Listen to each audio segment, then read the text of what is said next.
Hi, I'm Joseph Kateri, and today you will see the glorious rise and devastating fall of the Oculus Quest 1. Let's go.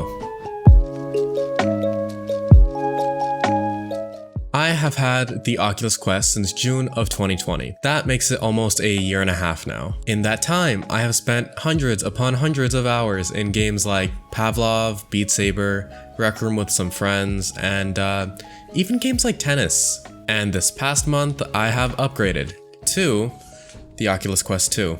And it was not by choice. But first, come on, you know what time it is, right after the beginning segue.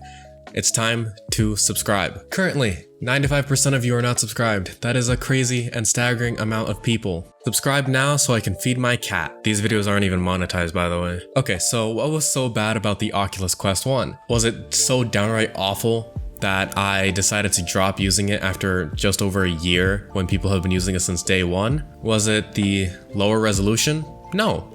Was it the comfort? Also no. I will get into the real reason soon enough. Actually, there's multiple. Okay, but first, let's take a look at what the Quest 1 had to offer in the first place. It was an OLED screen that was 1440 by 1600 in resolution and had a 72Hz refresh rate, I think it was. Now, the resolution, it was decent at the time. It wasn't anything like fancy, but it was still very much competitive. The 72Hz though, not great. Even at the time, I think the Rift S had 90 and the Rift S came out first. In fact, I don't even think you could find a headset being sold nowadays that is under 90 Hz. Now, obviously, the Quest 2 beats the Quest 1 in both of these categories. The Quest 2 has an 1832 by 1920 resolution per eye, and it is 90 Hz and up to 120 nowadays. Now, admittedly, it is an LCD panel, which kind of ruins the battery, but it still has its advantages. Now, the base Quest 1 has 64 gigabytes and the base Quest 2 has 128. The Quest 1 started at $399 and the Quest 2 started at $299. In fact, the only two categories where I think the Quest 1 wins is battery life and comfort. But then again, you can also just mod your Quest 2 with a battery pack and an Elite strap to make it, excel in both of those categories. Oh my god, my hair is everywhere today. Oh, this is not a good time. And the hair tie is coming on.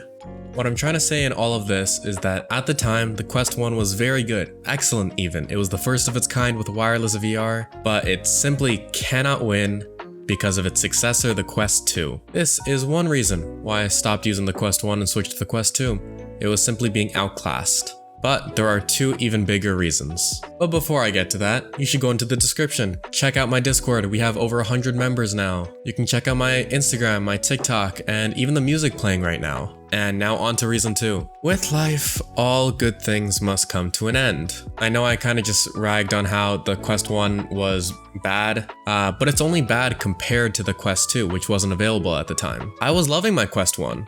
I used it for over a year and a half and used it most days. I even got a carpet in my room that was like specifically how big my play area was, so that when I got to the edge of the carpet, my feet could tell that I was nearing like my bed. I really did have a lot of fun, but just like with any technology, it started slowing down. It would take longer and longer to load up stuff like applications, or even do something really simple like reacting when I clicked the Oculus Home button. Just like what happens with your phone, your smartwatch, your TV, it just started getting slow after repetitive use. Now, this wasn't to the point where it was infuriating. It was just to the point where it was becoming noticeable, but to a lot of people, including me, that is enough. And now, the final reason. The bugs. For the last 2 months, I have had this very specific bug on my Oculus device where I cannot connect my Quest 1 using Oculus Link or using AirLink. The only method I had of connecting my Oculus Quest to my PC to play VR games was using Virtual Desktop, which I actually made a setup guide for because it is a fantastic application.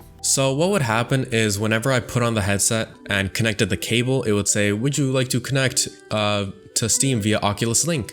I would click yes on it, and it would just be an infinite loading bar. It would never load in. The same thing would happen with AirLink.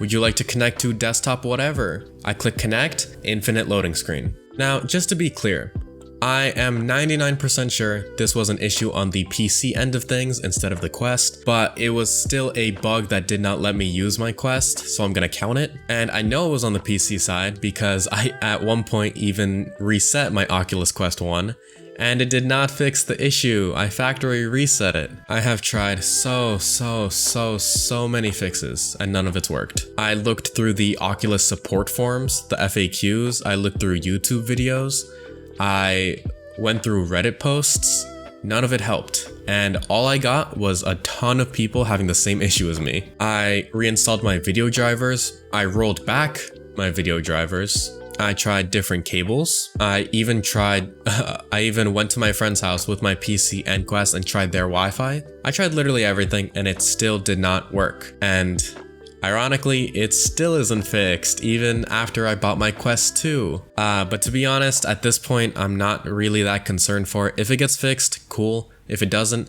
that's also fine, just because I've been using Virtual Desktop nowadays and it is an amazing app. And I'm so grateful it exists. Now, the infinite loading glitch was not the only bad thing that was happening with my Quest. Once in a while, it would just not want to connect to my PC when I was like transferring data. And also, if you connect your Quest to your PC and a pop-up comes up saying, would you like to connect a computer, blah, blah, blah, and you accidentally click, don't ask me again, it will never come up again. You can't just re-enable it in the settings or make the force the pop-up to appear again. You can't. You have to factory reset your Quest in order for that pop-up to appear again. That is absurd. Also, on the controllers, they have this annoying little quirk where if your hands are sweaty, which mine often are, the controller for the battery just kind of slides off, which is so annoying, so that when I'm playing Beat Saber, they'll just come off.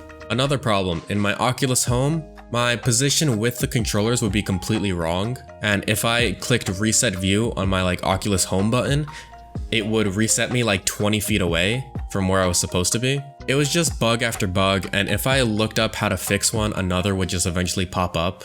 So I kinda just took that as a chance to get the Quest 2 and have experienced 0 bugs so far other than the infinite loading glitch. So the outdated specs, the slowing down, and the random bugs, all 3 of those were enough to push me from using my Quest 1, rest in peace, to getting a Quest 2.